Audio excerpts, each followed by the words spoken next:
Most people get this wrong and think you can get rich just by watching videos all day. Here's the truth no one tells you. These apps do pay, but the earnings are small, and the real value comes from using them the right way.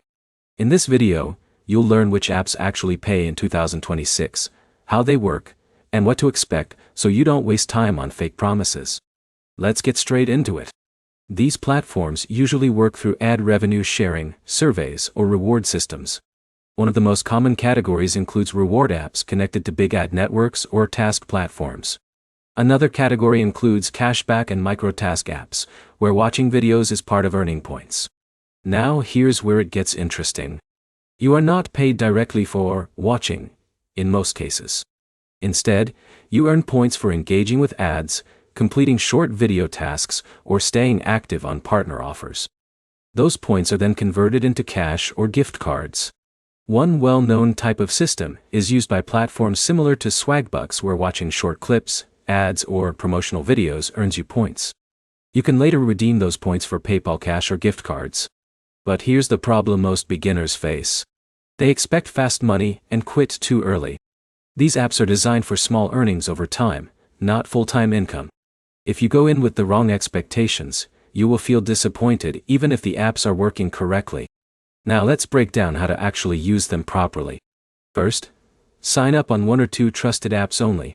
Do not install too many at once because you will waste time switching between them. Next, focus on high-reward video tasks instead of low-paying random ads.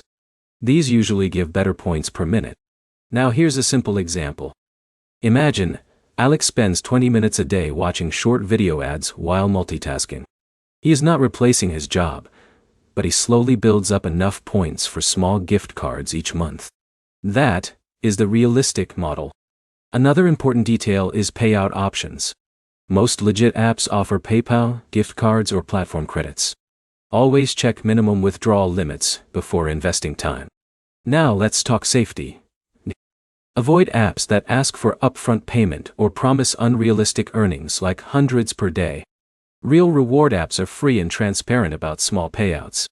So are these apps worth it? Yes, if you treat them as side earnings or passive pocket money. No, if you expect them to replace a job or provide serious income. To wrap it up, getting paid to watch videos in 2026 is real, but it is small scale and time-based. The key is using trusted apps, managing expectations, and staying consistent. If this helped you understand how it actually works, like the video, comment which app you want to try, and subscribe for more honest breakdowns like this.